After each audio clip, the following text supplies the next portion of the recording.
पुरुषं पुरुषर्षभ समदुःख सुखं धीरं सोमृतत्वाय कल्पते सोमृतत्वाय कल्पते।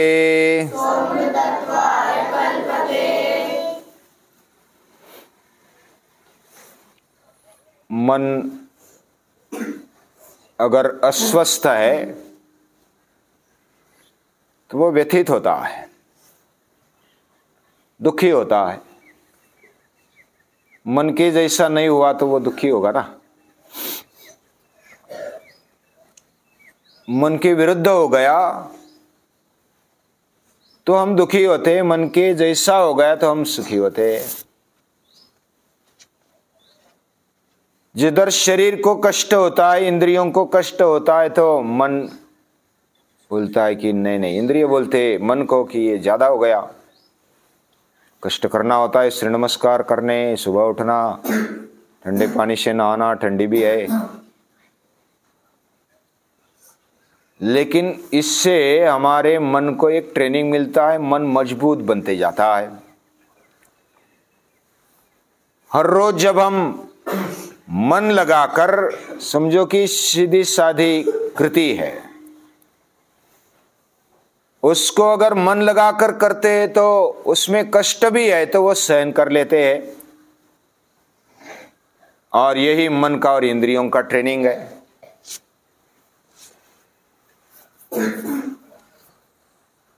मन का प्रभाव पड़ता है शरीर पर और शरीर का प्रभाव पड़ता है मन पर। एक दूसरे पर ऐसे प्रभाव डालते रहते हैं। मन डर गया तो शरीर भी दुर्बल बन जाता है। मन में व्यथा हो गई तो शरीर भी ढीला पड़ जाता है। एक बार एक सर्कस आई थी एक गांव में। भी गांव थोड़ा मीडियम था, यानी टाउन जैसा। तो उस गांव में सर्कस आ गई। सर्कस में प्राणी भी थे, हिंस्र प्राणी, शेर, बाद में हाथी, फिर अलग अलग प्रकार के जो भी ला सकते थे उन्होंने लाए थे। लेकिन शेर जो लाए थे वो थोड़े नए थे और वो पिंजरे में होने के कारण वो बहुत ही गर्जना करते थे। गर्जना इतनी बड़ी होती थी, दहाड़ इतनी भयानक होती थी कि बाकी सारे 4-5 जो आसपास के गांव थे उसमें वो सुनाई देती थी रात दिन। अभी सर्कस आती है तो कुछ दिनों तक, कुछ महीनों तक रहती है और बार बार उठाना इतना संभव भी नहीं। बड़ा सामान होता है, पूरा कारोबार बहुत बड़ा होता है। तो वो शेर और जो हिंस्र प्राणी थे वो बहुत ही बड़ी आवाज करते थे, दहाड़ लगाते थे, तो बाकी लोग डरते थे। उन गांवों में जो भी गाय थी ना वो भी डरने लगी और डर यहां तक आ गया कि अभी वो पकड़ने के लिए ना आ जाए, ऐसे गाय थर-थर कांपती थी आसपास के गांव वाले। और जो गर्भवती गाय थी वो तो जल्दी उनका गर्भ निकल गया और जो दूध देने वाली थी उनका दूध बंद हो गया। यानी इतने डर के कारण शरीर पर परिणाम होता है। फिर गांव वालों ने बोला, नहीं भैया, हमारे ऊपर कृपा करो, आप जल्दी निकल जाओ इधर से, हमारा धंधा चौपट हो रहा है। गाय पालने वाले तो बहुत डर गए। गायों ने दूध देना बंद कर दिया और बहुत ही थरकाप होने लगा। मन के ऊपर जो प्रभाव पड़ता है, मन में डर लगता है, कुछ भ्रम होता है, कुछ अस्वस्थता होती है, चिंता होती है, तो उसका प्रभाव शरीर पर होता है। और हमारे जीवन में ये जो मन है, अंतःकरण है, बहुत ही महत्वपूर्ण है। इसको जितना प्रसन्न रखेंगे, जितना खुशहाल रखेंगे, उतना अच्छा है। मन करारे प्रसन्न सकळ सिद्धीचे कारण। मन प्रसन्न रखो, सब सिद्धियों का वही कारण है। और मन अप्रसन्न होने के लिए कारण बनता है डर, और दूसरा कारण बनता है, क्या बनता है? भ्रम, अज्ञान। यानी कुछ हम समझने में गलती कर देते तो भी डर लगता है। यानी सामने वाला दिखने में तो समझो बहुत ही बलवान दिखाई देता है, उसका रंग भी इतना अच्छा नहीं है, वो देखने के बाद भीम जैसा है, डर लगता है। लेकिन उसके पास जाएंगे तो वो प्रेम से भरा है, जैसे हनुमान है, भीम है, उनकी ताकत भी ज्यादा है और वो प्रेम करने संभालने वाले सभी को। भीम भी अपने 5 पांडवों को संभालता था, बाकी बड़े बहुत सारे लोगों को संभालता था, उसका आधार लगता था बहुत सारों को। और ऐसा ही होना चाहिए। वो देखने के बाद उसके बारे में डर लगता है, बड़ा देह, बड़े शरीर, बड़ी शक्ति हुई, और इसके कारण डर लगता है। लेकिन जब ये समझ, ये भ्रम होता है, बहुत बार हम बिना कारण किसी से डरते और भ्रम के कारण फिर युद्ध के लिए तैयार हो जाते हैं। ये पशु पंछी प्राणी भी है ना, वो डर के कारण आक्रमण करते हैं। हम उनसे डरते, वो हमसे डरते और इसलिए आक्रमण करते हैं। उनको अगर ऐसा विश्वास हो जाए कि ये डराने वाला नहीं है, ये तो हमें मदद करने वाला है, वो फिर डरते नहीं, उल्टे हमारे पास आ जाते हैं। यानी मन का प्रभाव ये शरीर पर पड़ता है और शरीर का प्रभाव मन पर पड़ता है। और ये जो अपने मन को व्यथित नहीं होने देता, वह सुख दुख में समान रहता है, बहुत ही अच्छा रहता है। एक बार बाजीराव पेशवे, मालूम है ना, बाजीराव पेशवे के काल में वह ऐसे घूमने के लिए जाते थे समाज में, प्रजा में, और देखते थे क्या हाल है क्या नहीं है। कभी घोड़े पर जाते थे, कभी पैदल जाते थे, कभी हाथी पर जाते थे। बीच बीच में हाथी पर जाना उनको बहुत ही पसंद था। तो वो पुना नगरी में हाथी पर एक बार चल रहे थे और एक जगह हनुमान का मंदिर था। हनुमान का मंदिर, और उसके ओटे पर, उस मंदिर के ओटे पर एक गण्या नाम का आदमी था। अभी उसको बचपन से गण्या बोलते थे, तो बड़ा होने पर भी वो गण्या ही बोलते थे। तो गण्या नाम का एक व्यक्ति था और वो बहुत ही तगड़ा बन गया था, बैठता था आराम से, कुछ काम नहीं था। उधर एक अन्न सत्र चल रहा था आसपास, उधर वो खाने के लिए जाता, पेट भर खाता, सो जाता, आराम करता, सुबह दंड बैठक निकालता, सूर्य नमस्कार निकालता और निश्चिंत ऐसा रहता, तगड़ा बन गया था। तो जो बाजीराव पेशवे जा रहे थे एक दिन सुबह सुबह, और वो मंदिर के ओटे पर बैठा था गण्या, और बाजीराव पेशवे जा रहे थे। उन्होंने इधर उधर देखते हुए, उनके शायद ध्यान में नहीं रहा होगा, हनुमान को नमस्कार नहीं किया। तो गण्या के मन में आ गया कि ये हनुमान को भी नमस्कार नहीं करते, बाजीराव होकर के भी, पेशवे होकर के भी, ये अच्छी बात नहीं है।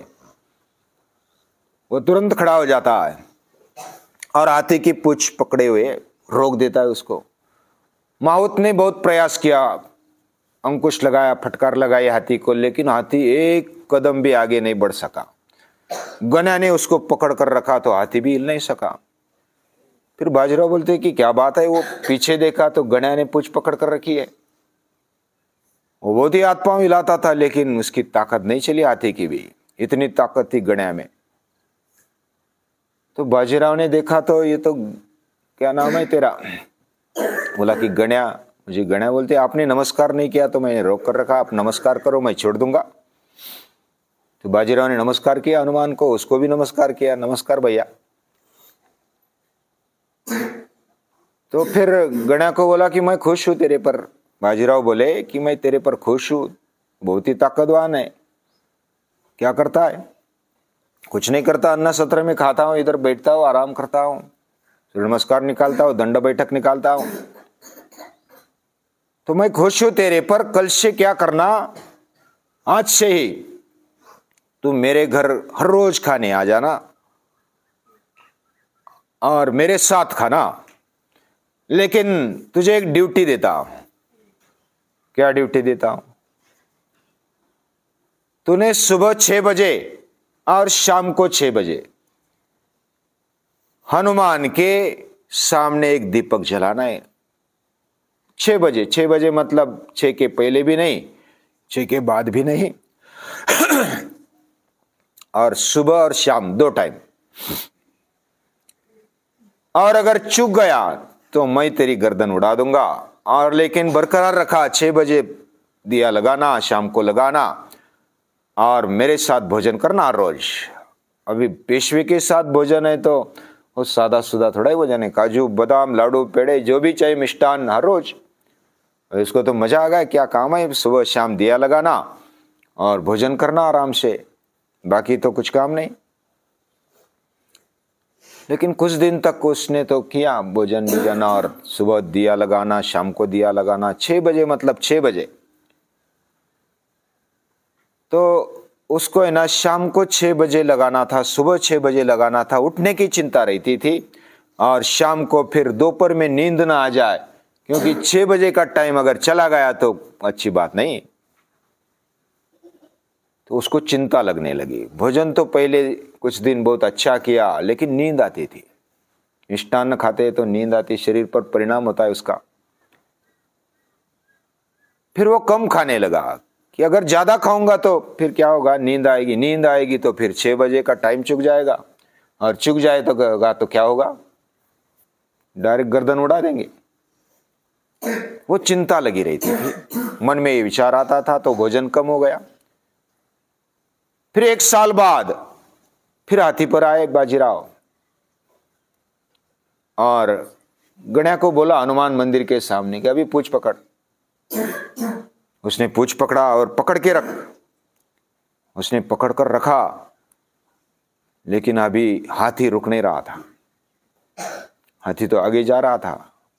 बोला कि क्या हो गया तेरी ताकत को, किधर गई तेरी ताकत? खाता तो मिष्टान्न है, लेकिन शरीर इतना तगड़ा नहीं रहा, तो क्या कारण है? क्या कारण होगा? उसको चिंता लगी रहती थी, सुबह शाम चिंता थी, मरने का डर, दिया लगाने का डर उसके मन में होता था, और उसके कारण भोजन भी कम हो गया, व्यायाम भी करता था, लेकिन उसका शरीर दुबला पतला होने लगा।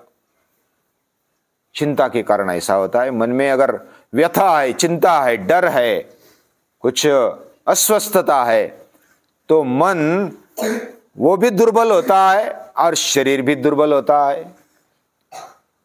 ऐसे जब जीवन में हम चलते हैं तो गीता क्या बोलती है? जो व्यथा नहीं करता, यानी हमारे कर्तव्य कर्म पर डटे रहता है, लेकिन बिना कारण की व्यथा अस्वस्थता जो नहीं लाता, वो कैसा होता है? यम ही न व्यथयन्ते ते पुरुषम पुरुषर्षभ। ऐसा जो पुरुष होता है जो व्यथा नहीं करता, अस्वस्थ नहीं हो जाता, वह पुरुष श्रेष्ठ है। सम दुख सुखम धीरम, वो धैर्यवान है। पुरुष मतलब स्त्री पुरुष दोनों आ गए, बच्चे भी आ गए, बड़े भी आ गए। पुरुष यानी जो शरीर में रहने वाला, पुरुषेते इति पुरुषः, यानी पुर यानी ये शरीर, नगर, इसमें रहने वाला, हम नगर में रहते हैं, शरीर रूपी, तो इसमें पुरुष यानी सभी आ गए।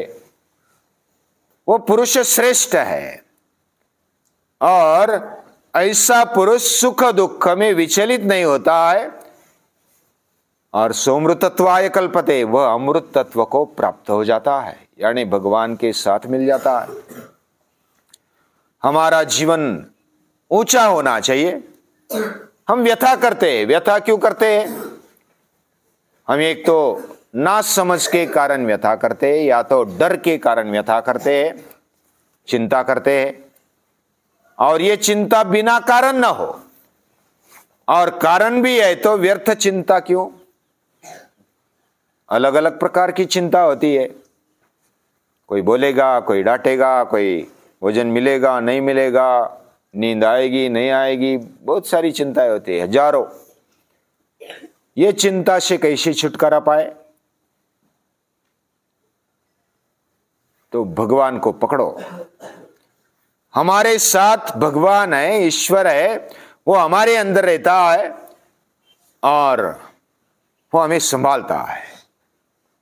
यानी हमारी दुर्बलता, हमारी अगतिकता, ये जब हमें महसूस होती है तो भगवान का साथ पकड़ने पर मैं समर्थ हूं, समर्थका हूं, ये बात पता चलने लगती है। मैं ऐसा डरपोक नहीं हूं, मैं बिना कारण चिंता करने वाला नहीं हूं। तो चिंता थोड़ी बहुत करनी चाहिए। हमारा जीवन सही जगह पर चल रहा है कि नहीं चल रहा है, सही दिशा में चल रहा है कि नहीं चल रहा है, इसकी चिंता होनी चाहिए। लेकिन अगर ईश्वर साथ में है तो ज्यादा चिंता करने की आवश्यकता नहीं है। यानी भगवान हमारे साथ है, हम करते तो भगवान करता है, हम चलते तो भगवान चलता है, हम सोचते तो भगवान भी सोचता है हमारे साथ और हमें योग्य दिशा दिखाता है। ये शुद्धता से अंदर की आवाज पहचानना ही भगवान के साथ होना है। उसको याद करते हैं और उसको नमन करते हैं।